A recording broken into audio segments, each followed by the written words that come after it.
ये दौलत भी ले लो, ये शोहरत भी ले लो, भले छीन लो मुझको मेरी जवानी, मगर मुझको लौटा दो बचपन का सावन, वो कागज की कश्ती, वो बारिश का पानी। आज इतने संख्या में बच्चे को उपस्थित देखकर मुझे अपनी बचपन याद आ गई, और जब बचपन याद आती है तो ये 4 लाइन मुझे हमेशा याद आता है, इसीलिए आपको सुनाए। सबसे पहले यहाँ पे उपस्थित सभी सामान्य व्यक्तित्व को मेरा प्रणाम और धन्यवाद। जब भी हम लोग 26 जनवरी या 15 अगस्त पे उपस्थित होते हैं तो आपके मन में 2 शब्द जरूर आता होगा, एक देशभक्ति।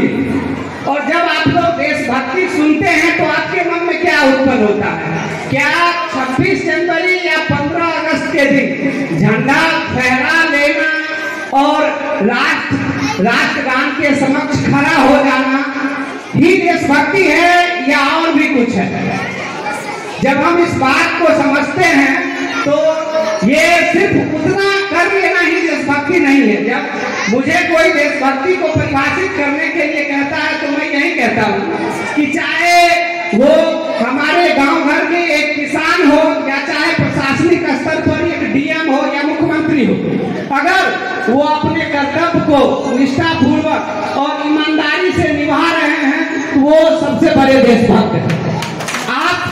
आप अगर बच्चे हैं और आप अपनी पढ़ाई लिखाई अच्छे से कर रहे हैं, आपकी मम्मी एक गृहिणी है, अगर वो घर की देखभाल सही ढंग से कर रहे हैं, आपके पापा एक परिवार के मुखिया और गार्जियन हैं, अगर वो परिवार को सही रूप से संचालित कर रहे हैं, ये स्कूल है, स्कूल में एक प्रिंसिपल होते हैं, अध्यापक होते हैं, मैनेजमेंट होते हैं, अगर वो काम ईमानदारी से कर रहे हैं तो वो भी देश निर्माण और देशभक्ति में अपना एक अहम योगदान कर रहे हैं।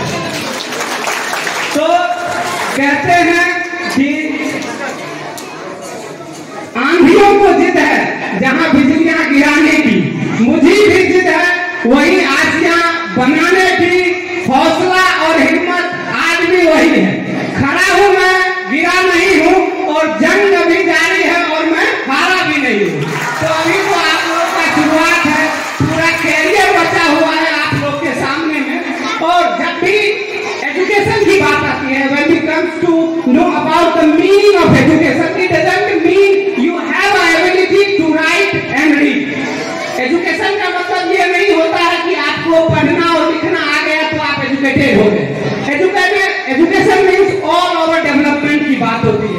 जैसे हमारे पत्रकार महोदय कह रहे थे कि खेलना, जैसे पहले खेलना को मतलब अच्छे संदर्भ में नहीं लिया जाता है कि भाई खेलोगे कूदोगे तो बनोगे खड़ा, तो अब ये नहीं है। हमारे पास बहुत क्षेत्र है, बहुत फील्ड है, आपकी जरूरत है आपके अपने स्किल को यूटिलाइज करने की।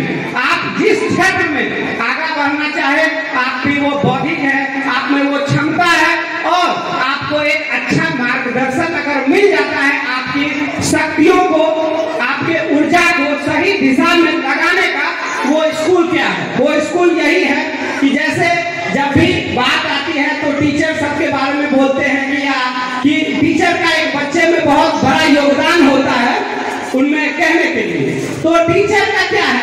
देखिए, जब भी किसानी हम लोग करते हैं और खाद बीज डालते हैं, एक बात है कि जानते हैं, जब भी खेती करते हैं गेहूं मकई का, जब बीज खराब हो तो आप उसमें कितना भी खाद बीज डाल दे, कितना भी जुताई कर दे, क्या वो अच्छा पैदावार करेगा?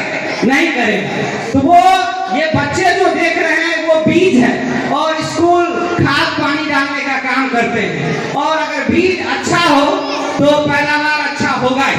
तो एक बच्चे का अहम रोल होता है, वो जो है वो है, अगर उसको अच्छे एनवायरनमेंट मिल जाए तो बहुत आगे तक जाइएगा आप लोग। और इन्हीं शुभकामनाओं के साथ आप सभी का धन्यवाद।